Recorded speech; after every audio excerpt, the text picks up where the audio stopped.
അസ്സലാമു അലൈക്കും വറഹ്മത്തുള്ളാഹി തആല വബറകാതുഹു. നുസൈബ കരഞ്ഞുകൊണ്ട് പറയുകയാണ്, ഷിഫ, നീ എൻ്റെ അവസ്ഥ മനസ്സിലാക്കുന്നില്ല. ഞാൻ എന്ത് മനസ്സിലാക്കാനാണ്?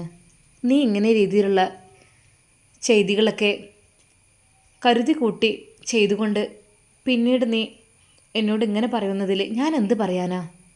ഷിഫയും ദേഷ്യത്തിലാണ്. എടി, അങ്ങനെയൊന്നുമല്ല. നീ വിചാരിക്കുന്ന പോലെയൊന്നും ഞാനൊന്നും ചെയ്തിട്ടില്ല. എനിക്കാരോടും വെറുപ്പുമില്ല. നിനക്ക് വെറുപ്പില്ലെന്നോ? ഷമ്മാസിനോട് വെറുപ്പുണ്ടല്ലോ നിനക്ക്, അതുകൊണ്ടാണല്ലോ നീ അങ്ങനെയൊക്കെ ചെയ്തത്. അല്ലടി, സത്യമായിട്ടും ഒരിക്കലും ഞാനല്ല അങ്ങനെയൊന്നും ചെയ്തത്. പിന്നെ ആരാ? നിൻ്റെ ഉമ്മയാണോ നിൻ്റെ ഫോൺ എടുത്ത് ചെയ്തത്? അല്ല.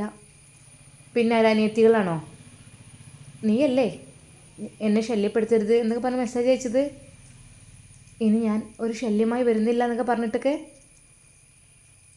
അതൊക്കെ അത് ഞാൻ തന്നെയാണ്. പക്ഷേ പിന്നെന്താ? നീ എന്തിനാണ് നുസൈബ ഇങ്ങനെ ബുദ്ധിമുട്ടാകുന്നത്? നീ അവനോട് പറഞ്ഞതല്ലേ അതൊക്കെ? അവൻ എത്ര സങ്കടത്തോടെയാണ് എന്നോട് പറഞ്ഞത് അറിയോ? പിന്നെന്താ നീ ഇങ്ങനെ? ഷിഫ, ഒരിക്കലും ഞാനായിട്ടല്ല ഫസ്റ്റ് അത് പറഞ്ഞത്. പിന്നെ അവനാണ് ഫസ്റ്റ് എന്നോട് അങ്ങനെ പറഞ്ഞത്. എടി പെണ്ണേ, നീ എന്തിനാണ് അവൻ്റെ മേലേക്കിടുന്നത്? അവൻ അങ്ങനെയൊന്നും ചെയ്യില്ല. അവൻ നല്ല ചെക്കനാണ്. ഇവിടെ ഈ നാട്ടിലായാലും അവൻ്റെ നാട്ടിലായാലും അവനെക്കുറിച്ച് എന്തെങ്കിലും ഒരു എതിരഭിപ്രായം ആർക്കെങ്കിലും ഉണ്ടോ? ഇല്ല. അവൻ അത്രക്കും നല്ലൊരു പയ്യനാണ്. അതുകൊണ്ട് തന്നെ ഷമ്മാസിനെ കുറിച്ച് ഒരാൾ മോശം പറയുന്നത് ഞാൻ കേട്ടിട്ടില്ല. നമ്മളെ കോളേജിൽ തന്നെ എത്രയോ കുട്ടികളുണ്ട്. എത്രയോ അവനെ കാണാൻ വേണ്ടി മാത്രം ഷോപ്പിൽ കയറുന്ന എത്ര പെൺകുട്ടികളുണ്ട് ഇവിടെ. ഈ നോക്ക്, എത്രയോ പെൺകുട്ടികളുണ്ട്. കുറച്ചൊന്നല്ല. അതെ, ഷമ്മാസേ, ഷമ്മുക്ക എന്നൊക്കെ വിളിച്ച് അങ്ങനെ കൊഞ്ചി കുഴഞ്ഞു വരുന്നവരൊക്കെ ഉണ്ട്. പക്ഷേ അവൻ അതിലൊന്നും പതറുന്നില്ല. അവൻ്റെ ചിന്ത തെറ്റായ രീതിയിലേക്ക് പോകുന്നേ ഇല്ല ഒരിക്കലും. കാരണം അവനെന്താ, അവനൊരു ഉറപ്പുണ്ട്. അവൻ്റെ മനസ്സിലൊരു ഈമാൻ്റെ ശക്തി കൊണ്ടായിരിക്കും അവന് അതിലൊന്നും വീഴില്ല. അല്ലെങ്കിൽ എത്രയോ പെൺകുട്ടികളാണ് അവൻ്റെ അടുത്തേക്ക് പോകുന്നത്. 2 ദിവസം അവൻ ലീവായ ടൈമിന് ആ ഒരു സമയത്ത് ആരെങ്കിലും പോയോ? ഇല്ല. സ്റ്റാഫ് തന്നെ പറഞ്ഞു കച്ചവടമൊക്കെ വളരെയധികം മോശത്തിലാണ്, അത് മുതലാളി ഇല്ലായിട്ടാണ് എന്നൊക്കെ. അതെന്തുകൊണ്ടാ? ഓരോരുത്തരോരോ ഇഷ്ടപ്പെടലാണ്. ഷമ്മാസിനെ കണ്ടാൽ ആർക്കായാലും ഒന്ന് ഇഷ്ടപ്പെടാൻ തോന്നും. കാരണം എന്താ? അവൻ്റെ ശരീരം, അവൻ്റെ ഒരു മുഖം, അവൻ്റെ ഒരു ചിരി, അവൻ്റെ ഒരു സംസാരം, അവൻ്റെ ഒരു നടത്തം, ഒരുവിധം പെൺകുട്ടികളൊക്കെ അത് നോക്കും. അതെ, അല്ലെങ്കിലും ഓരോ പെൺകുട്ടികൾക്കും ഓരോ സ്വപ്നമുണ്ടല്ലോ. ഒരുവിധം പെൺകുട്ടികളുടെയൊക്കെ സ്വപ്ന സങ്കല്പമാണ് ഷമ്മാസ് എന്ന കഥാപാത്രം. നിനക്കറിയോ, എല്ലാവരും അവനെപ്പോലത്തെ ആണുങ്ങളെയാണ് കിട്ടാൻ കൊതിക്കുന്നത്. എല്ലാം ഒത്തിണങ്ങിയ ഒരാൾ എന്ന് പറഞ്ഞാൽ അത് ഷമ്മാസാണ്, അല്ലേ? എല്ലാം കൊണ്ട് നീ നോക്ക്. ഞാൻ എന്തിനാ അതൊക്കെ നോക്കുന്നത്? എനിക്ക് അർഹതപ്പെട്ടതല്ല അതുകൊണ്ട് ഇനി ഞാൻ നോക്കാനും വരുന്നില്ല. അത് തന്നെയാണ് നിൻ്റെ കുഴപ്പം. നിനക്ക് മറ്റൊരുത്തനെ കിട്ടിയപ്പോൾ ഇവനെ ഉപേക്ഷിച്ചു, അത് പറഞ്ഞാൽ മതി. വേറൊന്നും പറയണ്ട. അല്ലടി, ഒരിക്കലും അങ്ങനെയല്ല. ഞാൻ പറഞ്ഞില്ലേ, ഷമ്മാസിനെ കിട്ടുക എന്ന് പറഞ്ഞാൽ വലിയൊരു ഭാഗ്യം തന്നെയാണ്. കാരണം അവന് സൗന്ദര്യം മാത്രമല്ല ഉള്ളത്. പല ചെക്കന്മാർക്കും സൗന്ദര്യം ഉണ്ടാവും, നല്ല അടിപൊളി സ്റ്റൈല് കാര്യങ്ങളൊക്കെ ഉണ്ടാവും. പക്ഷേ അവർ നിസ്കാരത്തിൻ്റെ കാര്യത്തിലാണെങ്കിലും ദീനിൻ്റെ കാര്യത്തിലാണെങ്കിലും അല്പം പിറകോട്ടായിരിക്കും. നല്ല ഫാഷൻ്റെ ലോകത്ത് നടക്കുന്ന ചെക്കന്മാർ കാണാനൊക്കെ നല്ല ലുക്കും നല്ല ഭംഗിയൊക്കെ ആയിരിക്കും. ജിമ്മിൽ പോകുന്നുണ്ടാവും, ഒക്കെ ഉണ്ടാവും, സെറ്റപ്പായിരിക്കും. പക്ഷേ ഇവനെപ്പോലുള്ള ആളുകളെ കണ്ടിട്ടുണ്ടോ? എല്ലാം ഒത്തിണങ്ങിയ ഒരു പുരുഷൻ. അത് മാത്രമല്ല, അവന് ദീനി ചിട്ടയും ആ ഒരു ബാങ്ക് കൊടുക്കുന്ന ആ ഒരു സമയത്ത് നീ ശ്രദ്ധിച്ചിട്ടുണ്ടോ എനിക്കറിയില്ല. ഞാനൊക്കെ എത്രയോ വട്ടം കണ്ടിട്ടുണ്ട്. പള്ളിയിൽ നിന്ന് ബാങ്ക് ഉയർന്നാൽ പിന്നെ അവൻ ആ ഷോപ്പിൽ നിൽക്കൂല. അത് എത്ര തിരക്കാണെങ്കിൽ പോലും അവിടെ നിന്ന് പെട്ടെന്ന് ഇറങ്ങിപ്പോകുന്ന കണ്ടിട്ടുണ്ടോ പള്ളിയിലേക്ക്? അതൊക്കെ എല്ലാവർക്കും ഉണ്ടാവുമോ? ഇത്രയും വലിയ ബിസിനസ്സുകാർക്ക് അത്ര നല്ല ചിട്ട ഉണ്ടാവുമോ? ആർക്കും ഉണ്ടാവില്ല. വളരെ ചുരുക്കം ചിലർക്ക് മാത്രം കിട്ടുന്നൊരു ഭാഗ്യമാണത്. അതെ, അത് ഷമ്മാസിനുണ്ട്. എല്ലാം ഒത്തിണങ്ങിയ ശരീരവും അവൻ്റെ സ്വഭാവവും അവൻ്റെ ദീനി പ്രവർത്തനങ്ങളും അതെല്ലാം ശരിക്കും പറഞ്ഞാൽ നല്ലൊരു കാര്യമാണ്. നുസൈബ, നിനക്ക് വലിയൊരു നഷ്ടമാണ് കേട്ടോ സംഭവിച്ചത് അവനെ ഒഴിവാക്കിയതിലൂടെ. ഒരിക്കലും അവനെ ഒഴിവാക്കാൻ പാടില്ലായിരുന്നു നീയെ. ഇനിയിപ്പോൾ അവനെ കിട്ടുന്ന പെണ്ണിൻ്റെ ഭാഗ്യം അത് വിചാരിച്ചാൽ മതി. ഷിഫ, നീ എന്താ പറയുന്നത്? ഒരിക്കലും ഞാൻ അവനെ ഒഴിവാക്കിയിട്ടേ ഇല്ല. ഒരാണിൻ്റെ സ്നേഹം എന്തെന്നറിഞ്ഞത് അവനിലൂടെയാണ് ഞാൻ. കൂടുതലൊന്നും അടുത്തിട്ടില്ലെങ്കിലും അവൻ്റെ ഓരോ വാക്കുകൾ അല്ലെങ്കിലും ഓരോ എഴുത്തുകളിലൂടെ ഞാനത് മനസ്സിലാക്കിയിരുന്നു. എനിക്ക് കിട്ടാത്ത സ്നേഹം അത് ഷമ്മാസാണ് എനിക്ക് നൽകിയത്. ഒരാണിൻ്റെ സ്നേഹം എന്തെന്ന് ഞാൻ അനുഭവിച്ചിട്ടില്ല. അതെ, അത് പതുക്കെ പതുക്കെ എനിക്ക് തന്നത് ഷമ്മാസാണ്. അതൊന്നും ഞാൻ മറന്നിട്ടില്ല. പക്ഷെ പെട്ടെന്ന് അവൻ്റെ ഒരു തീരുമാനം അതെന്നെ വല്ലാതെ അങ്ങ് മനസ്സിനെ പിടിച്ചു കുലുക്കി. പിന്നെ എന്തിനാണ് നമ്മളവരെ ശല്യപ്പെടുത്തുന്നത്? നീ ഇപ്പോഴും പറഞ്ഞില്ലല്ലോ എന്താണവൻ നിന്നോട് ചെയ്തതെന്നുള്ളത്. അത് നീ പറയൂ. എനിക്ക് അങ്ങനെ വെറുതെ പറഞ്ഞാലൊന്നും മനസ്സിലാവില്ല. തെളിവെന്തെങ്കിലും ഉണ്ടെങ്കിലേ ഞാനത് മനസ്സിലാക്കുള്ളൂ. നിനക്ക് തെളിവാണോ വേണ്ടത്? എന്താ എൻ്റെ ഫോണൊന്ന് നോക്ക്. എന്താ നിൻ്റെ ഫോണിൽ? അതെ, എല്ലാം അതിലുണ്ട്, ഒന്ന് നോക്ക്. നുസൈബ അതാ ആ ഫോൺ അവൾക്ക് നേരെ നീട്ടുന്നേ. നോക്ക്, ഇത് നോക്ക്. ഞാനൊന്നും ക്ലിയർ ചാറ്റ് ചെയ്തിട്ടില്ല, എല്ലാം അതിലുണ്ട്. ഷിഫ ഏതാ മെസ്സേജുകൾ ഓരോന്നോരോന്നായി വായിക്കുന്നു. അതിൽ അവസാനമായി 4-5 ദിവസം മുമ്പ് അയച്ച ആ ഒരു മെസ്സേജ് അത് കണ്ട് ഷിഫ ശരിക്കും ഞെട്ടി. എൻ്റെ വീട്ടുകാർ എനിക്ക് വേണ്ടി കല്യാണം വേറെ നോക്കുന്നുണ്ട്, ഏകദേശം സെറ്റായിട്ടുണ്ട്. ഇനി നീ എന്നെ നീ ശല്യപ്പെടുത്തരുത്, ദയവായി ഒഴിഞ്ഞു പോകണം. നുസൈബ അത് കേട്ട് ഷിഫക്ക് സങ്കടം വന്നു. എടീ, ഇത് ആരയച്ചതാണ്? ഷമ്മാസ്. അല്ലാതാരാ? അവൻ്റെ നമ്പറിൽ നിന്ന് പിന്നെ ആരയക്കാനാ മെസ്സേജ്? നിന്നോട് ഇങ്ങനെ പറഞ്ഞതിന് ശേഷമാണോ നീ ആ ഒരു റീപ്ലൈ കൊടുത്തതില്ലേ? നുസൈബ, എന്നോട് നീ ക്ഷമിക്കണം. അല്ലാതെ ഞാൻ എന്ത് ചെയ്യാനാടേ? ഈ ഒരു മെസ്സേജ് കണ്ടപ്പോഴാണ് ഞാൻ ശരിക്കും എനിക്ക് സങ്കടം വന്നത്. എനിക്ക് അത്രയ്ക്കും ഇഷ്ടമായിരുന്നു ഷമ്മാസിനെ. ഒരു സ്നേഹം കിട്ടിയിരുന്നെങ്കിൽ അത് ഷമ്മാസിൽ നിന്നായിരുന്നു. കരുതലോടെയാണെങ്കിലും ഒരു പ്രതീക്ഷയുണ്ടായിരുന്നു എനിക്ക്. കൂടുതലായിട്ട് അവനൊന്നും പറഞ്ഞിട്ടൊന്നുമില്ല, എങ്കിലും പറയുന്ന വാക്കുകൾ നല്ല അർത്ഥവത്തായ വാക്കുകളായിരുന്നു. എൻ്റെ ജീവിതത്തിൽ ഒരു പെണ്ണുണ്ടെങ്കിൽ അത് നീയായിരിക്കണം ഹിജാബി. നിന്നെയാണ് ഞാൻ എൻ്റെ മനസ്സിൽ സൂക്ഷിക്കുന്നത്. അതെല്ലാം എഴുതിയ അവനെ ഇങ്ങനെ ഒരു മെസ്സേജ് ഒരു ദിവസം പെട്ടെന്ന് എത്തിയ സ്ഥിതിക്ക് അതെങ്ങനെ നമുക്ക് സഹിക്കാനാകും? നുസൈബ, ഞാൻ നിന്നെ ഒരുപാട് തെറ്റിദ്ധരിച്ചടി. സത്യം പറഞ്ഞാൽ എനിക്ക് നിന്നോട് ദേഷ്യമായിരുന്നു. ഇനി ഒരിക്കലും നിന്നോട് ഞാൻ കൂട്ടുകൂടില്ല എന്ന് ഞാൻ വിചാരിച്ചതായിരുന്നു. പക്ഷേ ഈ ഒരു അവസ്ഥ നിനക്കുണ്ടായത് നീ എന്തുകൊണ്ട് എന്നോട് പറഞ്ഞില്ല? എടി, അതെന്തിനു പറയാനാ? ആണുങ്ങൾക്ക് ഇഷ്ടമില്ലെങ്കിൽ പിന്നെ നമ്മൾ ഇഷ്ടം നേടിയെടുക്കാൻ ചോദിച്ചു വാങ്ങാൻ പറ്റുന്നതൊന്നുമല്ലല്ലോ സ്നേഹമെന്നത്. അത് അവർ സന്തോഷത്തോടെ തരുന്നതല്ലേ. അത് നമ്മിൽ നിന്ന് അവർ പറിച്ചെടുത്ത് കളഞ്ഞാൽ പിന്നെ എന്തിനാണ് നമ്മൾ അവർക്ക് വേണ്ടി ജീവിക്കുന്നത്? അന്ന് മുതലാണ് ഞാൻ തീരുമാനമെടുത്തത് ഇനി ഒരിക്കലും എനിക്ക് കല്യാണമേ വേണ്ടെന്ന്. ആദ്യത്തെ ഭർത്താവ് എന്നെ അങ്ങനെ ചതിച്ചു. രണ്ടാമത് സ്നേഹിച്ച ആൾ അവനും ഇങ്ങനെ. ഇനി മൂന്നാമതൊരാളതാ കാണാൻ വന്നു പോയിട്ടുണ്ട് അവരുടെ ഫാമിലി. അവരും ഇങ്ങനെ തന്നെയാവും എനിക്ക് ഉറപ്പുണ്ടായിരുന്നു. അതുകൊണ്ട് ഞാൻ കരുതി ഇനി ഒരിക്കലും വേണ്ട. ഹേയ്, ഇനി ഒരിക്കലും കല്യാണമേ വേണ്ട. ഒറ്റയ്ക്ക് ജീവിക്കാം, ഒരാൺതുണയില്ലാതെ ജീവിക്കാം. അതിനെന്താ, അള്ളാഹു ഉണ്ടല്ലോ കൂടെ. എൻ്റെ ഉമ്മയും ഉപ്പയും എപ്പോഴും പറയും, മോളെ ഒരാൺതരി എപ്പോഴും ഉണ്ടാകുന്നത് നല്ലതാണ്. ആണുങ്ങളുടെ കൂടെയാണ് നമ്മുടെ ജീവിതം എപ്പോഴും സേഫ്റ്റി. അവരുണ്ടാകുമ്പോൾ എല്ലാത്തിനും നമുക്കൊരു താങ്ങാണ്, തണലാണ് എന്നൊക്കെ. അതൊക്കെ കേട്ടുകൊണ്ടാണ് ഞാൻ വളർന്നത്. പക്ഷേ എൻ്റെ ജീവിതത്തിൽ അതെനിക്കൊന്നും തന്നില്ല. ആദ്യ ഭർത്താവ് എനിക്ക് താങ്ങും തണലുമല്ലായത്. എനിക്ക് ഭയങ്കര ഭാരമാണ് അത് എനിക്ക് തന്നത്. വലിയ പരീക്ഷണങ്ങളും സങ്കടങ്ങളും അതൊക്കെ ഓർത്തുകൊണ്ടാണ് ഞാൻ ഈ ഒരു ബന്ധത്തിലേക്ക് വീണ്ടും വന്ന് വീണത്. പക്ഷേ ഇവനും പാതി വഴിയിൽ വെച്ച് ഇങ്ങനെ പറഞ്ഞപ്പോൾ ആൺവർഗത്തിനോട് തന്നെ എനിക്ക് ദേഷ്യമായി. എനിക്കിഷ്ടമില്ലാതായി. ഒറ്റയ്ക്ക് ജീവിക്കാലോ, പടച്ചവനുണ്ടെങ്കിൽ എന്താണ് പേടിക്കാൻ? അതിനുള്ള ജോലിയും നമുക്ക് അള്ളാഹു നൽകിക്കഴിഞ്ഞാൽ ഒറ്റയ്ക്ക് തന്നെ ജീവിക്കാം, നല്ല ഐശ്വര്യത്തോടു കൂടി. നല്ല ധൈര്യത്തോടു കൂടി ആരും ശല്യം ചെയ്യാൻ വരില്ല. പിന്നെ ഞാൻ വിചാരിച്ചു, നമ്മളെ ഭാഗത്തു നിന്ന് എന്തെങ്കിലും തെറ്റ് ഉണ്ടെങ്കിലല്ലേ ആണുങ്ങൾ നമ്മളെ അടുത്തേക്ക് വരുള്ളൂ. അല്ലാതെ നമ്മൾ എതിർത്ത് കഴിഞ്ഞാൽ, നമ്മളത് ചെറുത്ത് നിന്നു കഴിഞ്ഞാൽ ഒരിക്കലും നമ്മളാരും ശല്യപ്പെടുത്തില്ല. നമ്മളും അതുപോലെ ആകുമ്പോഴാണ് ഏതൊരാണും അങ്ങനെയാവുള്ളൂ എന്ന് ഞാൻ വിചാരിച്ചു. അങ്ങനെ ഞാൻ കരുതി ഒറ്റയ്ക്ക് ജീവിക്കാമെന്ന്.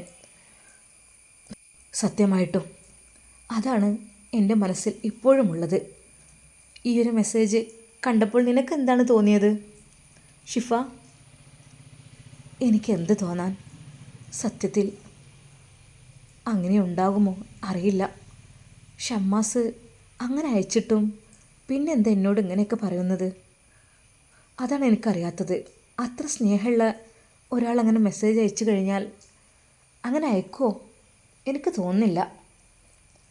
അയച്ചു കഴിഞ്ഞാൽ തന്നെ പിന്നീട് നിന്നെക്കുറിച്ച് അവൻ ചോദിക്കുന്നത് ശരിയുമല്ല. എന്തൊക്കെയോ ആശയക്കുഴപ്പം എനിക്ക് തോന്നുകയാണ്.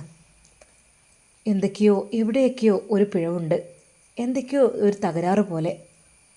ഷമ്മാസ് ഇത്രയ്ക്കും ഈ രീതിയിൽ നിനക്ക് മെസ്സേജ് അയച്ചിട്ട് പിന്നീട് എന്നോട് അവൻ നിന്നെക്കുറിച്ച് ചോദിക്കലേ, ഹിജാബിയെ ഒന്ന് കാണാൻ പറ്റുമോ, ഒന്ന് സംസാരിക്കാൻ പറ്റുമോ? അവളോടൊന്ന് മെസ്സേജ് അയക്കാൻ എനിക്ക് ആഗ്രഹമുണ്ട്. പക്ഷേ അവൾ എന്നോട് പറഞ്ഞ വാക്കുകൾ, അതെ അവളുടെ വിവാഹം ഉറപ്പിച്ചതിന് ശേഷമായിരിക്കും ഇങ്ങനെയുള്ള മെസ്സേജ് എനിക്ക് അയച്ചത് എന്നതിനെക്കുറിച്ചൊക്കെ അതാ ഷിഫയോട് പറയാണ്. അങ്ങനെ പറയുമ്പോൾ ഹേയ് അങ്ങനെ പറയില്ലല്ലോ ഒരിക്കലും. അങ്ങനെ മെസ്സേജ് അയച്ച ഒരാൾ, അവൻ മെസ്സേജ് അയച്ചതിനെക്കുറിച്ചോ ഒന്നും അവൻ പറഞ്ഞിട്ടില്ല. നീയാണ് ഫസ്റ്റ് അവൻക്ക് മെസ്സേജ് അയച്ചത് എന്നാണ് അറിഞ്ഞത്. എന്തെന്നറിയില്ല, എവിടെയൊക്കെയോ എന്തൊക്കെയോ. അതോ ഷമ്മാസ് ബോധമില്ലാതെ എന്തെങ്കിലും അയച്ചോ? ഹേയ് അവൻ അത്തരക്കാരനല്ല. എല്ലാം ശ്രദ്ധിച്ച് സൂക്ഷിച്ച് സസൂക്ഷ്മം ജീവിക്കുന്നവനാണ് ഷമ്മാസ് എന്ന ആൾ. അവനൊരിക്കലും അങ്ങനെ ചെയ്യാൻ ചാൻസ് ഇല്ല. അറിയില്ല എന്തൊക്കെയാണാവോ. എന്തായാലും ഷമ്മാസിനോട് കാര്യങ്ങൾ ചോദിക്കണം. കാര്യങ്ങൾ ചോദിച്ചിട്ട് എല്ലാം മനസ്സിലാക്കണം എന്താണെന്നുള്ളത്. പക്ഷേ പിന്നെയും അവൻ നിന്നെ ചതിക്കുകയാണെങ്കിൽ അത് വേണ്ട, അത് വേണ്ടെന്ന് വെക്കണം.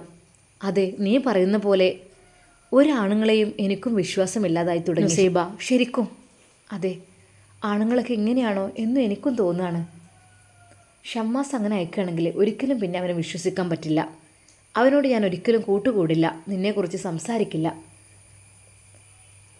ഷിഫയും അതാ തീരുമാനമെടുക്കുന്നു. നുസൈബയോട് ഇത്രയധികം ഇങ്ങനെയുള്ള മെസ്സേജൊക്കെ അയച്ചിട്ട് ശല്യപ്പെടുത്താതെ ഒഴിഞ്ഞു പോകണം. എൻ്റെ വീട്ടിൽ വിവാഹം നിശ്ചയിച്ചു, ഏകദേശം സെറ്റായി, ഇനിയും എന്നെ ശല്യപ്പെടുത്തരുത് എന്നൊക്കെ പറഞ്ഞ് ഹേയ് എനിക്കത് എന്തൊക്കെയോ തോന്നുകയാണ്. എനിക്ക് ഇപ്പോൾ ഷമ്മാസിനോടൊരു വെറുപ്പ് തോന്നുകയാണ് നുസൈബ. സത്യമായിട്ടും എനിക്ക് എന്തൊക്കെയോ തോന്നുകയാണ്. ഇപ്പോൾ അവൻ്റെ ആ ഷോപ്പിലേക്ക് തന്നെ പോകാൻ തോന്നുന്നില്ല. ഷിഫ നിനക്ക് മനസ്സിലായില്ലേ? അതുകൊണ്ട് മാത്രമാണ് ഞാൻ അകലം പാലിച്ചത്. എൻ്റെ വീട്ടുകാർ എൻ്റെ മേൽ ഒരു വിവാഹം നിശ്ചയിച്ചതാണ്, ഉറപ്പിച്ചതാണ്. പക്ഷേ എനിക്കൊട്ടും താല്പര്യമില്ല. ആ ഒരു രഹസ്യം കൂടി ഞാൻ നിന്നോട് പറയാം ഷിഫ. ആദ്യം എന്നെ കാണാൻ വന്നത് ആ ചെക്കൻ്റെ ഉപ്പയായിരുന്നു, അസ്കറിൻ്റെ ഉപ്പ. അയാൾ കാണാൻ വന്നപ്പോഴും ഞാൻ എൻ്റെ ഹിജാബ് താഴ്ത്തിയിരുന്നു. പക്ഷേ അയാൾ പറഞ്ഞു, പൊന്നു മോളെ നിൻ്റെ മുഖം ഒന്ന് കണ്ടാലല്ലേ നിന്നെ കാണാൻ പറ്റുള്ളൂ എന്ന് പറഞ്ഞു. മനമില്ല മനസ്സോടുകൂടി അതാ ഞാൻ എൻ്റെ മിഴികൾ താഴ്ത്തിക്കൊണ്ട് എൻ്റെ ഹിജാബ് പൊക്കി. അയാളത് ശരിക്കും കണ്ടു എൻ്റെ മുഖം. ഞാൻ പെട്ടെന്ന് തന്നെ താഴ്ത്തി അകത്തേക്ക് പോയി. അതല്ലാതെ പിന്നെ നിർവാഹമില്ലല്ലോ. ഉപ്പ പറഞ്ഞിരുന്നു, മോളെ മുഖം കാണേണ്ടി വരും അവർക്കെന്ന്. വിവാഹകാര്യമല്ലേ, അത് തെറ്റുള്ള കാര്യമൊന്നുമല്ലല്ലോ മുഖം കാണുന്നത്. പക്ഷേ നമ്മൾ അന്യപുരുഷന്മാരിൽ നിന്ന് മറച്ചു വെക്കുന്നത് ഏറ്റവും നല്ലതാണ് എന്നറിഞ്ഞതുകൊണ്ടാണ് ഞാനങ്ങനെ ചെയ്തത്. പക്ഷേ പിന്നെ വിവാഹാലോചനയല്ലേ എന്ന് കരുതി മനമില്ലാ മനസ്സോടുകൂടിയാണ്. പക്ഷേ സത്യം പറയാടി, എന്നെ അസ്കർ കാണാൻ വന്നിട്ടില്ല. അവൻ്റെ ഉമ്മ വന്നു, അവൻ്റെ ഉപ്പയും വന്നു. പക്ഷേ ഒരു രഹസ്യം കൂടി ഞാൻ പറയാം. പലവട്ടം പല പ്രാവശ്യങ്ങളിലായിട്ട് ഹുസൈനാജി എന്ന അസ്കറിൻ്റെ ഉപ്പ എന്നെ വഴിയിൽ വെച്ച് കാണാൻ വരാറുണ്ട്. ഞാൻ പോകുമ്പോൾ ഞാൻ പോകുന്ന ആ വഴിയിൽ ഞാൻ പോകുന്ന സമയം അയാൾക്കറിയാം. ബസ് സ്റ്റോപ്പിനടുത്ത് എത്താറുണ്ട്. ഞാൻ വീട്ടിൽ നിന്ന് ഇറങ്ങുന്നതിൻ്റെ കുറച്ച് മുമ്പായിട്ട് തന്നെ അയാൾ ഇവിടെ എത്തും.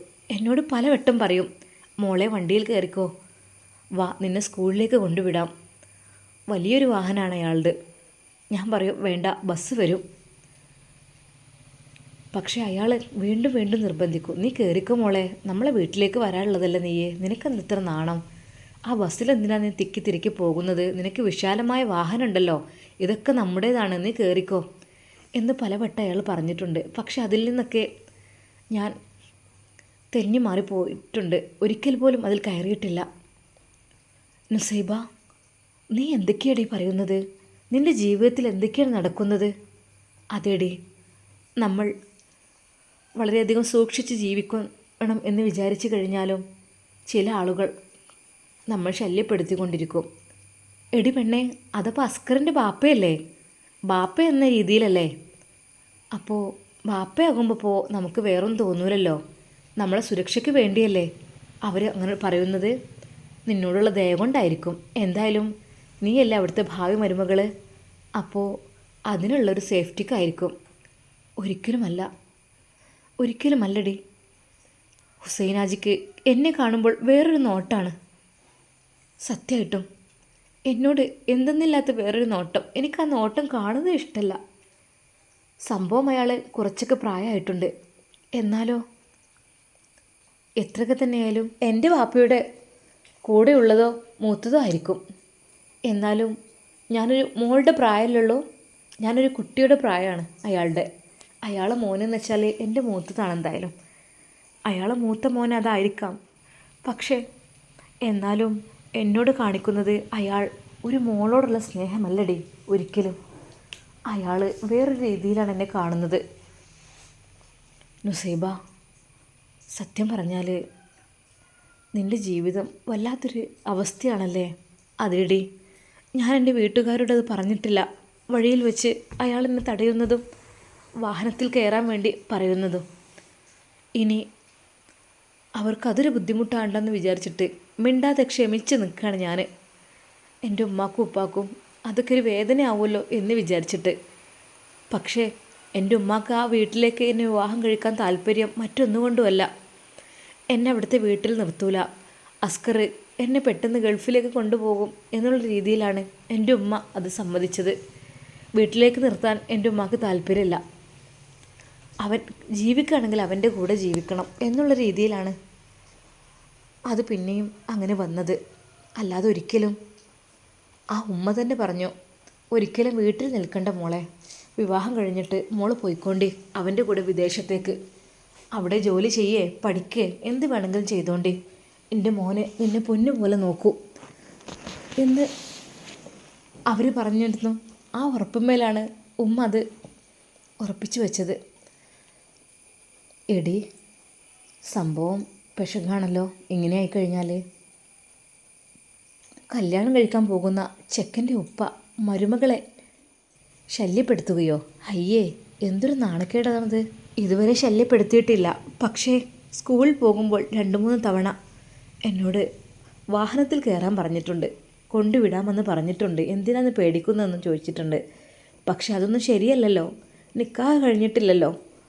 നിക്കാഹ് കഴിഞ്ഞാലും ഞാനൊരിക്കലും അയാളുടെ കൂടെ ഒറ്റയ്ക്ക് കയറൂല. എനിക്കതിനുള്ള ധൈര്യമില്ല. അല്ല നുസൈബ, അസ്കർ ഇതിനെക്കുറിച്ച് അറിഞ്ഞിട്ടുണ്ടോ?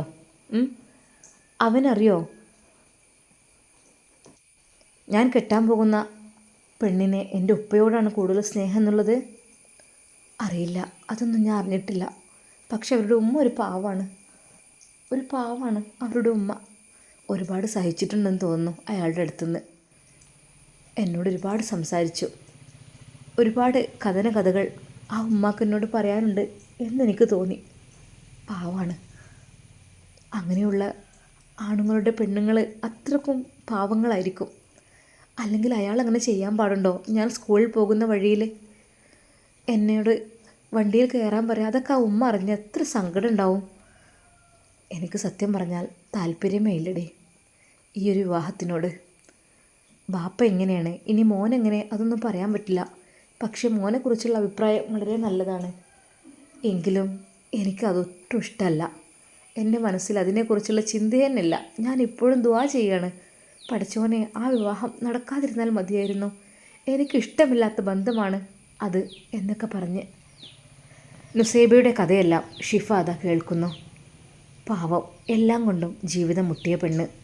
ആദ്യത്തെ വിവാഹമാണെങ്കിൽ അങ്ങനെ 8 മാസം ആദ്യ ഭർത്താവിൻ്റെ കൂടെ, ഭർത്താവിൻ്റെ സ്നേഹവും പരിഗണനയും ലഭിക്കാതെ അവിടുത്തെ ജോലി ചെയ്തുകൊണ്ടും അവിടെ കഷ്ടപ്പെട്ടുകൊണ്ടും ജീവിച്ച പെണ്ണ് ഒരിക്കൽ പോലും തൻ്റെ ഭാര്യയെ നെഞ്ചോടൊന്ന് ചേർത്ത് പിടിക്കുകയോ ഒരു ദിവസം അവളോടൊന്ന് സല്ലപിക്കുകയോ ഒരിക്കലെങ്കിലും അവളോടൊപ്പം ഒന്ന് സമാധാനത്തോടു കൂടി കിടന്നിറങ്ങുകയോ ചെയ്യാത്ത അയാൾ, ആ ജീവിതം അവൾക്ക് കിട്ടിയില്ല. ആ ജീവിതം അങ്ങനെ പോയി. രണ്ടാമതായിട്ട് ഇതാ ഷമ്മാസ്. അവൾ അവനെ ജീവനത്തുല്യം സ്നേഹിച്ചു തിരിച്ചും.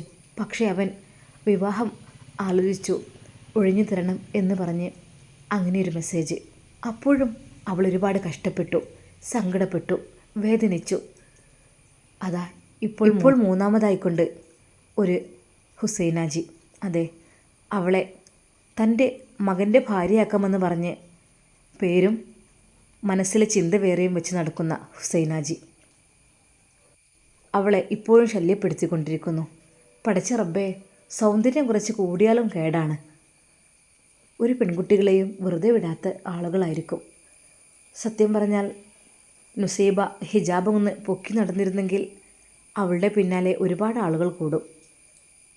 വെറുതെയല്ല ആ കുട്ടി ഹിജാബ് ഇട്ട് നടക്കുന്നത്. അവളുടെ മനോഹരമായ കണ്ണുകൾ മതി, അത് കണ്ടാലും ആരും ഒന്ന് നോക്കിപ്പോകും, ഇഷ്ടമാകും. അത്രക്കും ഭംഗിയുള്ള കണ്ണുകളാണ്. അവൾ സുറുമയിട്ട് വരാറുണ്ടായിരുന്നു.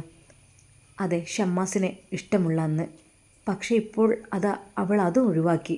എങ്കിലും അവളുടെ കണ്ണുകൾക്ക് വളരെയധികം മനോഹാരിതയുണ്ട്. എന്തെന്നറിയില്ല, ഐലൈനർ വരച്ച പോലെ തോന്നും ആ വെള്ളാരം കണ്ണിനിടയിൽ. പഠിച്ചോനെ, പാവാണ്. ഒരു പെണ്ണ് കഷ്ടപ്പെട്ട ജീവിതമാണ് നയിക്കുന്നത്. അവൾക്ക് സേഫ്റ്റി പ്രോബ്ലം അത് നല്ല രീതിയിലുണ്ട്. ഈ ഒരു വിഷയം വീട്ടിൽ പറഞ്ഞാൽ ഒരു പക്ഷേ ഇനിയും ഉപ്പാക്ക് അസുഖമാവും എന്ന് പേടിച്ചിട്ടായിരിക്കും. മോളുടെ കാര്യത്തിൽ ഷിഫ ഓരോന്നും ആലോചിച്ചു കൊണ്ടിരിക്കുകയാണ്. അല്ലാ, മൂന്നും എങ്ങനെയാണ്? ഇനിയിപ്പോൾ എന്തൊക്കെ ചെയ്യാം? സത്യം പറഞ്ഞാൽ നുസൈബയുടെ അവസ്ഥയും സങ്കടവും കണ്ട് ഷിഫക്ക് വളരെയധികം സങ്കടം തോന്നുകയാണ്. അവൾ നുസൈബയെ തോളോട് ചേർത്തു. നുസൈബ, നീ വിഷമിക്കണ്ടേ, നിൻ്റെ കൂടെ ഞാനില്ലേ. നമുക്ക് അള്ളാഹു ഉണ്ടല്ലോ. സത്യം പറഞ്ഞാൽ എനിക്കും ഇപ്പോൾ ആൺവർഗത്തിനോട് ദേഷ്യം തോന്നാണ്. നിൻ്റെ ഓരോ അനുഭവത്തിലൂടെ എനിക്കും അനുഭവം വന്ന പോലെയാണ് എനിക്ക് തോന്നുന്നത്. അത് സാരല്ല. ഞാൻ എന്തൊക്കെയോ നിന്നോട് പറഞ്ഞില്ലേ. അത് എനിക്ക് സങ്കടം കൊണ്ട് പറഞ്ഞതാണ്. കാരണം ഷമ്മാസ് നല്ല ചെക്കനാണ് എൻ്റെ കാഴ്ചപ്പാടിൽ. പക്ഷെ നിന്നോട് അയച്ച ഒരു മെസ്സേജ് അത് കേട്ടപ്പോൾ എനിക്കും വെറുപ്പായിടി. സോറി കേട്ടോ, ഞാൻ എന്തെങ്കിലുമൊക്കെ പറഞ്ഞു പോയിട്ടുണ്ടെങ്കിൽ നീ എന്നോട് ക്ഷമിക്കണം കേട്ടോ. പിന്നെ നിൻ്റെ അസ്കറിൻ്റെ ഉപ്പ, അതെനിക്ക് സത്യം പറഞ്ഞാൽ പേടിയാകുന്നു. നീ അതുവഴി ഒറ്റയ്ക്ക് വരുമ്പോഴൊക്കെ പിടിച്ച് വലിച്ച് വണ്ടിയിലിട്ടാലും ആരും അറിയില്ല, ആരും അറിയാൻ പോണില്ല. കാരണം നീ വരുന്ന വഴിയിൽ അവിടെ വീടൊന്നുമില്ലല്ലോ, വീടുമില്ല, ഒഴിഞ്ഞ സ്ഥലവും. പിന്നെ നിൻ്റെ വീട് കുറച്ച് അപ്പുറത്തും. പഠിച്ചോനെ, പാവം. നുസൈബ, നീ നല്ല രീതിയിൽ ശ്രദ്ധിക്കണം കേട്ടോ. ഒരിക്കലും അങ്ങനെയുള്ള വാഹനം അടുത്തേക്ക് വരുമ്പോൾ കഴിയുന്നത് നീ ഒഴിഞ്ഞു മാറണം. അല്ലെങ്കിൽ സേഫ്റ്റിക്ക് വേണ്ടി എന്തെങ്കിലും ഒരു കരുതൽ വേണം. നിൻ്റെ ദയനീയ അവസ്ഥ കണ്ടിട്ട് എനിക്ക് സത്യം പറഞ്ഞാൽ സങ്കടം തോന്നാണ്. എങ്കിലും നീ ഇത്രയൊക്കെ സങ്കടം ഉണ്ടായിട്ടും നീ എങ്ങനെ ഇത് പഠിക്കുന്നു എന്നെനിക്കറിയുന്നില്ല. എങ്കിലും ക്ലാസ്സിലൊക്കെ നീ നല്ല രീതിയിൽ പെർഫോമൻസ് കാഴ്ചവെക്കുന്നുണ്ടല്ലോ.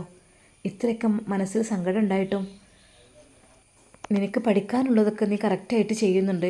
അത് പഠിച്ചോ എന്നൊരു അനുഗ്രഹമാണ്. നുസൈബ, നീ നല്ല രീതിയിൽ പഠിച്ചോ.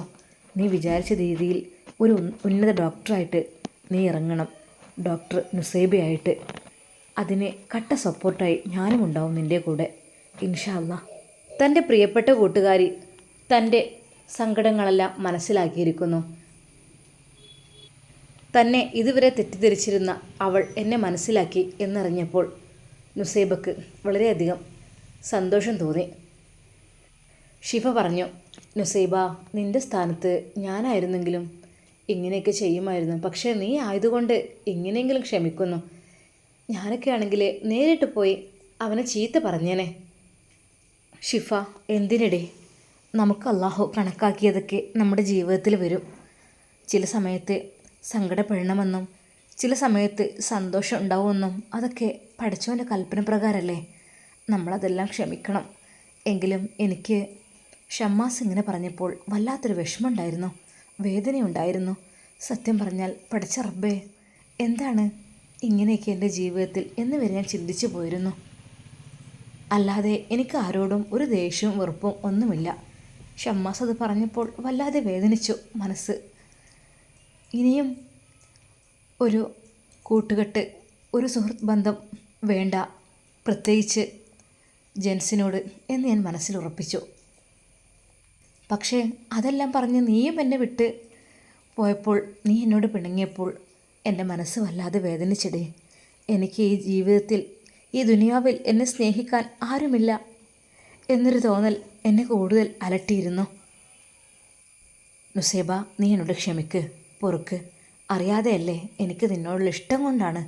ഷമ്മാസ് നല്ലൊരു ചെക്കനായതുകൊണ്ടും അവനെ നിനക്ക് തന്നെ കിട്ടണമെന്നുള്ള ആഗ്രഹം എനിക്കുണ്ടായതുകൊണ്ട് മാത്രമാണ് ഞാൻ അത്രയ്ക്കും നിന്നോട് ദേഷ്യപ്പെട്ടത്. ഒരിക്കലും ഞാൻ വെറുതെ പറഞ്ഞതല്ല.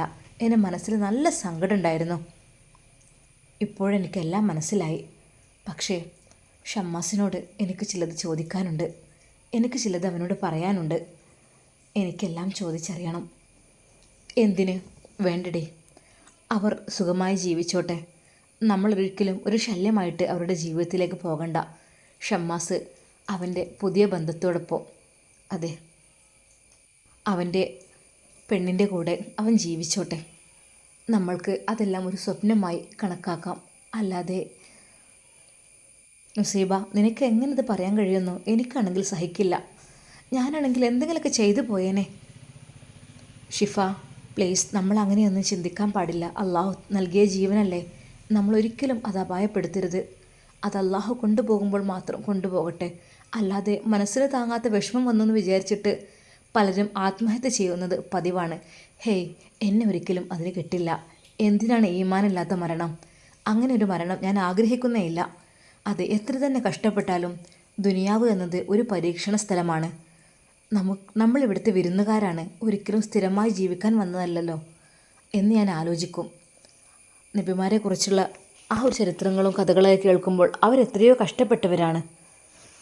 അത്രയൊന്നും നമുക്കില്ലല്ലോ. നമുക്ക് ഈ ചെറിയൊരു സംഭവമൊക്കെ അല്ലേ നടക്കുന്നുള്ളൂ. അങ്ങനെ ത്യാഗങ്ങൾ സഹിച്ച് ജീവിച്ച എത്രയോ മുൻഗാമികൾ നമുക്കുണ്ട്. അതൊക്കെ ആലോചിക്കുമ്പോൾ പിന്നെയെന്ന് വെച്ചാൽ ദുനിയാവ് എന്ന് വെച്ചാൽ സ്ഥിര താമസത്തിനുള്ളതല്ലല്ലോ, താൽക്കാലികമായ വിരുന്നുകാരല്ലേ നമ്മളൊക്കെ. അപ്പം അത്രയൊക്കെ പ്രതീക്ഷിച്ചാൽ മതി. അതേ ഞാൻ കരുതിയിട്ടുള്ളൂ. നുസൈബ, സത്യം പറഞ്ഞാൽ നിൻ്റെ ഈമാനിൻ്റെ കാര്യത്തിൽ എനിക്ക് വളരെയധികം സന്തോഷം തോന്നുകയാണ്. നുസൈബ, ശരിക്കും നീ ആരാണടി? പറയേ. എനിക്ക് നിന്നെക്കുറിച്ച് വളരെയധികം അഭിമാനം തോന്നുകയാണ്. ഇതുപോലുള്ളൊരു കൂട്ടുകാരിയെ എനിക്ക് കിട്ടിയത്. ഏത് പ്രതിസന്ധിയിലും തരണം ചെയ്ത് തവക്കൽത്തു അലല്ല എന്നുള്ള രീതിയിൽ ജീവിക്കുന്ന നീ. അതെ, എനിക്ക് സത്യം പറഞ്ഞാൽ ഒരിക്കലും നീ എൻ്റെ കൂട്ടുകാരി ആവേണ്ടവളല്ലായിരുന്നു. നീ എത്രയോ ഉന്നത തലത്ത് ജീവിക്കേണ്ടവളാണ്. നീ എങ്ങനെയാണ് എൻ്റെ കൂട്ടുകാരിയായി ഇവിടെ പെട്ടത് എനിക്കറിയുന്നില്ല. നിൻ്റെ മനസ്സ് അത്രമാത്രം ഈമാനാണ് നിൻ്റെ മനസ്സിൽ, അത്ര ക്ലിയറാണ് നീയെ. ഷിഫ, പ്ലീസ്, അങ്ങനെയൊന്നും പറയണ്ടേ. അതാണ് നമ്മളൊരിക്കലും മറ്റൊന്നും ചിന്തിക്കരുത്. പഠിച്ച റബ്ബ് നമുക്ക് നൽകുമ്പോൾ നമ്മൾ കൈ നീട്ടി സ്വീകരിക്കുക. അവനത് എടുക്കുമ്പോൾ അതങ്ങ് കൊണ്ടുപോകും. അപ്പോൾ നമുക്ക് ക്ഷമിക്കുക. അതല്ലേ, അങ്ങനെയാണല്ലോ നമുക്ക് നമ്മുടെ ഹബീബ് പഠിപ്പിച്ചത്. ശരിക്കും പറഞ്ഞാൽ നല്ല രീതിയിൽ ക്ഷമയുണ്ടെങ്കിൽ തന്നെ നമുക്ക് വിജയിക്കാൻ പറ്റുകയുള്ളൂ. ഈ ലോകത്തൊരു പക്ഷേ നമുക്ക് വിജയിക്കാൻ പറ്റില്ല. പരീക്ഷണങ്ങൾ വന്നുകൊണ്ടേയിരിക്കും. പക്ഷേ പരലോകം എന്നൊരു സ്ഥലമുണ്ടല്ലോ, അവിടെ നമുക്ക് സന്തോഷത്തോടെ കഴിയണമെങ്കിൽ ഇവിടെ നാം അല്പം ത്യാഗം സഹിച്ചേ മതിയാവൂ. ശരിയാണ്, അതൊക്കെ ബുദ്ധിമുട്ട് ജീവിച്ചാൽ മാത്രമേ നമുക്ക് സ്വർഗത്തിൽ സന്തോഷിക്കാൻ കഴിയുള്ളൂ. നസീബ, നിനക്ക് വളരെയധികം അറിവുള്ള ആളാണല്ലേ? അല്ലടി, ഞാൻ അറിവൊന്നും എനിക്കില്ല. വെറും +2 വരെ മാത്രമേ മദ്രസ പഠിച്ചിട്ടുള്ളൂ. എങ്കിലും അറിവ് കിട്ടുന്നതെല്ലാം ഞാൻ നേടിയെടുക്കും. പല പുസ്തകങ്ങൾ വായിച്ചുകൊണ്ടും അതുപോലെ ഓരോ നല്ല നല്ല പ്രഭാഷണങ്ങൾ കേട്ടുകൊണ്ടും ഒരുപാട് അറിവുകളൊക്കെ ഞാൻ നേടിയെടുക്കാറുണ്ട്. സത്യമായിട്ടും അതെനിക്ക് ആദ്യമേ ഇഷ്ടമാണ്. അതുകൊണ്ട് തന്നെ സ്വാലിഹായ ഒരു ഭർത്താവ് എന്നത് എന്തൊരു സ്വപ്നമായിരുന്നു. എൻ്റെ വിവാഹത്തിന് മുമ്പേ അത് ഞാൻ ആഗ്രഹിച്ചിരുന്നു, സ്വാലിഹായ ഒരു ഭർത്താവ്. പക്ഷേ എനിക്ക് കിട്ടിയത് സാരല്ല, അതും പരീക്ഷണം മാത്രം. എന്നാൽ ഷമ്മാസിനെ കുറിച്ച് നീ പറഞ്ഞത് കേട്ടപ്പോൾ ഞാൻ വിചാരിച്ചു, അല്ലാ, ഞാൻ ചോദിച്ച സ്വാലിഹായ ഭർത്താവ് അത് ഷമ്മാസാണോ എന്ന് എനിക്ക് തോന്നുന്നു. അതവൻ തന്നെയായിരിക്കും. അവൻ്റെ സ്വഭാവ ഗുണങ്ങളും സമയത്ത് നിസ്കരിക്കുവാൻ വേണ്ടി പള്ളിയിൽ പോകുന്നതും നല്ല രീതിയിലുള്ള ലജ്ജയും ഇസ്ലാമികമായ എല്ലാ ചുറ്റുപാടുകളും ഒത്തിണങ്ങിയ ഷമ്മാസ് അവനായിരിക്കും എൻ്റെ സ്വാലിഹായ ഭർത്താവ് എന്ന് ഞാൻ വിചാരിച്ചു. പക്ഷേ അവന് പോലും ഈ ഒരു മെസ്സേജ് അയച്ചപ്പോൾ പിന്നെ ഞാൻ പറ്റെ തകർന്നു പോയടി. അതാണുണ്ടായത്. ഇല്ലടി, നീ വിഷമിക്കല്ലേ, നിൻ്റെ കൂടെ ഞാനുണ്ട്. എന്തൊക്കെ തന്നെയായാലും നീ വിചാരിച്ച രീതിയിലുള്ള സ്വാലിഹായ ഒരു ഭർത്താവിനെ നിനക്ക് കിട്ടും, അതുറപ്പാണ്. ഞാൻ അതിനു വേണ്ടി പ്രാർത്ഥിക്കും, നോക്കിക്കോ. ഷിഫ അത് പറഞ്ഞതും അതാ സന്തോഷത്തിൻ്റെ, ആഹ്ലാദത്തിൻ്റെ, കാരുണ്യത്തിൻ്റെ മഴ അതാ വർഷിക്കുന്നു ആകാശത്ത് നിന്ന്. ആ ഒരു സമയം നുസൈബയും ഷിഫയും അള്ളാഹുവിനോട് ദുആ ചെയ്തു. അള്ളാഹുവേ, ഞങ്ങളുടെ പ്രശ്നങ്ങളും പ്രയാസങ്ങളും എല്ലാം നീ തീർത്തു തരണേ അല്ലാ. ആ നിമിഷം അതാ നുസൈബ ആമീൻ പറയുന്നു. ഷിഫ പറയുന്നു, അള്ളാഹുവേ, നുസൈബാക്ക് സ്വാലിഹായ ഹൈറായ ഒരു ഭർത്താവിനെ നീ നൽകണേ അല്ലാ. അവളെ വിഷമിപ്പിക്കാത്ത, അവളെ വേദനിപ്പിക്കാത്ത, അവൾക്ക് നല്ല രീതിയിലുള്ള ജീവിതം സമ്മാനിക്കുവാൻ ഹൈറായ ഒരു ഭർത്താവിനെ നീ കൊടുക്ക് റഹ്മാനെ, ആമീൻ. എന്നാൽ ഷിഫ മറ്റു ചിലത് മനസ്സിൽ ഉറപ്പിച്ചിരുന്നു. എന്തൊക്കെയായാലും ഷമ്മാസിനോടത് ചോദിക്കണം. ഷമ്മാസ് ചെയ്തത് ഒട്ടും ശരിയായില്ല. അതെ, അവൻ എന്നോട് മറ്റുള്ള വർത്താനം പറയുന്നു, അവളോട് ആ രീതിയിലുള്ള മെസ്സേജും അയക്കുന്നു. ഇല്ല, അവളെ വേദനിപ്പിച്ചതിന് പകരമായിക്കൊണ്ട് ഷമ്മാസിനോട് എനിക്കത് ചോദിക്കണം, ഉറപ്പാണ്, ഞാൻ ചോദിക്കും. എന്തുകൊണ്ടാണ് നിങ്ങൾ നുസൈബയ്ക്ക് അങ്ങനെ മെസ്സേജ് അയച്ചത്? അവൾ എത്രമാത്രം സങ്കടപ്പെട്ടു എന്നറിയോ? അതിനെക്കുറിച്ച് അറിയണം, ചോദിക്കണം. ഇന്ന് തന്നെ ഇൻഷാ അല്ലാ. അതിൽ നുസൈബ പറയുന്നു, വേണ്ടടി, വേണ്ട, അവർ സുന്ദരമായി സുഖമായി ജീവിച്ചോട്ടെ. അവർക്ക് നമ്മളെപ്പോലുള്ള പാവപ്പെട്ടവരൊന്നും പറ്റില്ലല്ലോ. ഞങ്ങൾ എത്രമാത്രം പാവങ്ങളാണെന്ന് നിനക്കറിയുമോ ഷിഫ? ഞങ്ങൾ ഏറ്റവും പാവപ്പെട്ടവരാണ്. ഞങ്ങളുടെ വീടെന്ന് പറഞ്ഞാൽ, ഞങ്ങളുടെ വീട് ഓടിട്ട ചെറിയൊരു വീടാണ്. അതും ചോർന്നൊലിക്കുന്നതാണ് പലയിടത്തും. ശരിക്ക് ഒരു സൗകര്യമില്ല ഞങ്ങളുടെ വീട്ടിലേക്ക്. ചെറിയ വീടാണ്, എല്ലാം കൊണ്ടും പറ്റ പാവങ്ങളാണ്. എൻ്റെ ഉപ്പ കൂലിപ്പണിക്കാരനാണ്, അസുഖമുള്ളവനാണ്. എൻ്റെ വീട്ടിലെ ആൺമക്കളില്ല, എല്ലാം പെൺകുട്ടികളാണ്. ഞങ്ങളെ ആരൊക്കെ തന്നെ കല്യാണം കഴിച്ചു കഴിഞ്ഞാലും അവർക്കത് വലിയൊരു ബാധ്യതയായിരിക്കും. അതുകൊണ്ട് കണ്ടറിഞ്ഞ് ഒഴിഞ്ഞ് പോയിക്കോട്ടെ, അതായിരിക്കും നല്ലത്. ഞങ്ങൾക്കനുസരിച്ചുള്ള ആളുകൾ എന്നായിരിക്കും ഞങ്ങളെ വീട്ടിലേക്ക് വരിക, അന്ന് മതി. ഇൻഷാ അല്ലാ. ഒരിക്കലും ഞാൻ അതിനെക്കുറിച്ചൊന്നും ചിന്തിക്കുന്നില്ല, വിവാഹത്തെക്കുറിച്ച്. എൻ്റെ അനിയത്തി കുട്ടികൾ വലുതായി വരുമ്പോഴേക്കും ഒന്ന് സെറ്റപ്പ് ആകണം, അത് ഞാൻ ആഗ്രഹിക്കുന്നുണ്ട്. എന്തെങ്കിലുമൊക്കെ പഠിച്ച് നേടിയെടുക്കണം, വീടൊക്കെ ഒന്ന് പുതുക്കി പണിയണം, എല്ലാം റെഡിയാക്കണം. അനിയത്തിമാരെ നല്ല രീതിയിൽ നല്ല സ്വാലിഹായ ഭർത്താക്കന്മാരെ കൊണ്ട് കെട്ടിച്ചു വിടണം. അതൊക്കെയാണ് ഞാൻ ആഗ്രഹിക്കുന്നത്. ഇനി എൻ്റെ ജീവിതം അതവിടെ നിൽക്കട്ടെ, അത് സാരല്ല. അത് അള്ളാഹുവിന് വേണ്ടി ഞാൻ ജീവിച്ചോളാം. എൻ്റെ മാതാപിതാക്കൾക്ക് ഖിദ്മത്ത് ചെയ്തുകൊണ്ട് ഞാൻ ജീവിച്ചോളാം. അല്ലാതെ അതിനപ്പുറത്തേക്കായിട്ട് ഞാനൊന്നും കരുതുന്നില്ല ഷിഫ, സത്യമായിട്ടും. നുസൈബ, നിൻ്റെ നല്ല പ്രായമാണിത്. 20-21 വയസ്സെന്നൊക്കെ പറഞ്ഞാലേ അത് വൈകിട്ടില്ല, നല്ല പ്രായമാണ്. ഇപ്പോഴും വിവാഹപ്രായം തന്നെയാണ്. പലപ്പോഴും 25-26 ഇപ്പോൾ കല്യാണം കഴിക്കുന്നത്. ഇപ്പോൾ നിനക്ക് ഒരിക്കലും വയസ്സ് കയറിയിട്ടില്ല. നീ എന്താ ഇങ്ങനെയൊക്കെ പറയുന്നത്? നമുക്ക് നല്ല ഹയറായ ചെക്കന്മാർ ഇനിയും ഉണ്ടാവും. ഷമ്മാസ് പോണെങ്കിൽ പോട്ടെ, നമുക്ക് വേറെ നോക്കാം. ഷിഫ അതാ അവളെ വീണ്ടും ആശ്വസിപ്പിക്കുന്നു. എന്തൊക്കെ തന്നെയാണെങ്കിലും അതാ നുസൈബയുടെ മനസ്സിൽ ആ ഷമ്മാസിൻ്റെ മുഖം വീണ്ടും വീണ്ടും തെളിഞ്ഞു വരികയാണ്. അവൾ എത്ര തന്നെ മറക്കുവാൻ വേണ്ടി ശ്രമിച്ചിട്ടും ശക്തമായി പെയ്യുന്ന ആ ഒരു മഴയിലും അവളുടെ കണ്ണുകളും നിറഞ്ഞൊഴുകിയിരുന്നു. എങ്കിലും ഷമ്മാസ്, നീ എന്നോട് ഇങ്ങനെ ചെയ്യുമെന്ന് ഞാൻ ഒരിക്കലും വിചാരിച്ചില്ല. ഞാൻ അത്രക്കും നിന്നെ ആഗ്രഹിച്ചു പോയി ഷമ്മാസ്.